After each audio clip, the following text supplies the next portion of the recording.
Welcome back ناظرین، اسلام آباد میں ہونے والے پاک بھارت مذاکرات کے حوالے سے ہم بات کر رہے ہیں۔ اس مذاکرات میں پانی، دہشت گردی اور کشمیر سمیت تمام اہم امور پر بات چیت تو کی گئی ہے، اور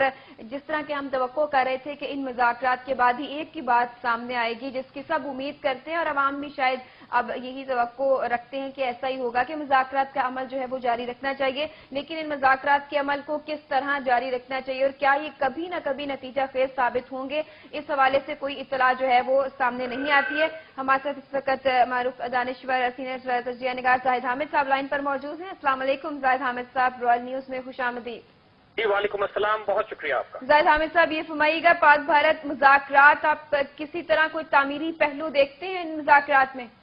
جی کسی صورت بھی نہیں، یہ صرف ایک فساد، ایک ڈرامہ ہے، ایک فیک ڈپلومیٹک ایکسرسائز ہے جس کا پاکستان کو کوئی فائدہ نہیں، اور اس کی دلیل یہ ہے کہ اس وقت انڈیا پر کوئی دباؤ نہیں ہے کہ پاکستان کے ساتھ مذاکرات کرتے ہوئے کچھ لے یا کچھ دے کے معاملہ طے کرے۔ جی، بنیادی طور پر بھارت اس وقت پاکستان کا پانی بند کر رہا ہے جو ہمارے لیے شدید مشکلات پیدا کر رہے ہیں۔ 120 ارب ڈالر سے زائد وہ خرچ کر چکے ہیں ڈیم بنانے پہ۔ ظاہر ہے پاکستان کو پانی کے معاملے پہ تو وہ کوئی کنسیشن نہیں دیں گے، جی، اور ان کا دباؤ صرف یہ ہے پاکستان پر کہ پاکستان کشمیر میں دہشت گردی کرا رہا ہے بقول ان کے، جی، اور جب تک کہ ممبئی کے معاملات جس کے ان کے مطابق پاکستان اور ISI اس میں انوالوڈ ہے، کشمیر میں پاکستان دہشت گردی کر رہا ہے، پاکستان کا جواب یہ ہے کہ آپ ہمارا پانی بند کر رہے ہیں، لہٰذا یہ کمپلیٹ اسٹیل میٹ ہے۔ اس میں آپ کے خیال سے زید صاحب ابھی تک ہم یہ بھی کیا صحیح طرح کنوے کر پائے ہیں کہ پانی کے معاملے پر زیادتی ہو رہی ہے پاکستان کے ساتھ؟ کیونکہ ہمارے وزیر جو تھے ان کا تو یہ کہنا تھا کہ ہماری اپنی غفلت کی وجہ سے پانی ضائع ہوتا ہے ہمارا، اس میں بھارت کا ڈائریکٹ کوئی ایسا رول نہیں ہے کہ پاکستان کے لیے پانی کے لیے کوئی زیادتی کر رہا ہے وہ۔ دیکھیے، ایسے حکمرانوں کے ہوتے ہوئے ہمیں دشمنوں کی حاجت نہیں ہے۔ اس بات سے تو کوئی ڈینائی نہیں کر سکتا ہے کہ انڈین ایلیمنٹس پاکستان کے اندر بھی بڑے بڑے آبی ذخائر نہیں بننے دے رہے ہیں۔ جی، اپنی عوامی نیشنل پارٹی مزاحمت کرتی رہی ہے ہمیشہ کالا باغ ڈیم کی، اور وہ تمام ایلیمنٹس جو پاکستان میں زیادہ تر ہندوستان نواز سمجھے جاتے ہیں، اور جہاں تک انڈیا کا تعلق ہے وہ کم از کم 60 ڈیم بنا چکا ہے انڈس واٹر ٹریٹی کو وائلیٹ کرتے ہوئے۔ جی، تو کس طرح یہ کہنا ہے ہمارے حکمرانوں کا کہ انڈیا ہمارا پانی بند نہیں کر رہا ہے؟ ہم اپنا پانی کو ضائع کریں، سمندر میں پھینکیں، یہ انڈیا کا مسئلہ نہیں ہے۔ جی، انڈیا کا کام یہ ہے کہ وہ ہمارے انڈس واٹر ٹریٹی کے تحت بھی جو ٹریٹی ہمارے خلاف جاتی تھی 1960 میں جو ٹریٹی ہوئی ہے اس کا ہمیں بہت نقصان ہوا ہے کہ ہمارے 2 بڑے دریا ہندوستان کے پاس چلے گئے، جی، لیکن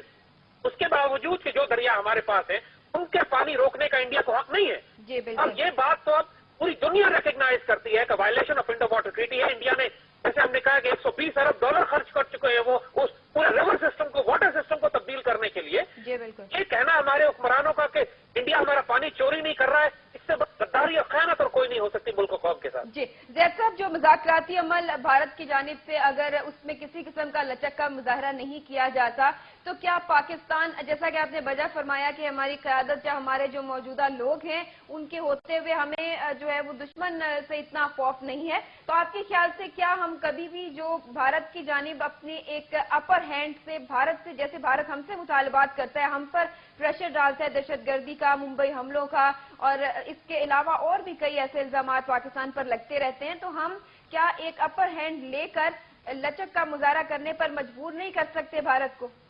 دیکھیے، ہمیں اس وقت پہلی بات تو یہ ہے جی، کہ اگر ہمارا بھارت کے اوپر کوئی اپر ہینڈ نہیں ہے تو بھارت بھی ہمیں کوئی بہت زیادہ بلیک میل نہیں کر سکتا ہے سوائے جی، پانی کے مسئلے کے۔ جی، بالکل، اور اللہ کے فضل سے افغانستان کے اندر جو بھارت کی موجودگی تھی اس کا الحمدللہ ہم کما کر رہے ہیں اس وقت،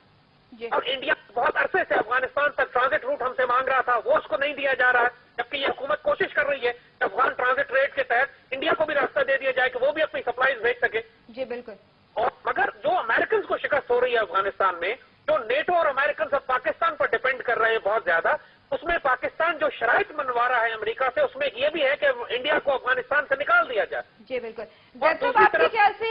جو ابھی ہم ذکر کرتے ہیں، اگر یہ جو دہشت گردی کے خلاف جنگ کے حوالے سے بات کرتے ہیں اور ممبئی حملوں کا بار بار ایک جو مدعا ہے وہ پاکستان پر ڈال دیا جاتا ہے، تو جو بلوچستان میں ہمارے پاس اگر ایسے ٹھوس شواہد بھی موجود ہیں کہ وہ بھارت جو ہے وہ وہاں پر ان عناصر کی تربیت جو ہے وہ کر رہا ہے اور بلوچستان میں اسلحے کے حوالے سے ہمارے پاس شواہد موجود ہیں، تو ہم یہ مسئلہ کیوں نہیں اٹھاتے کہ وہاں پر بھارت اپنی مداخلت جو ہے وہ بند کرے؟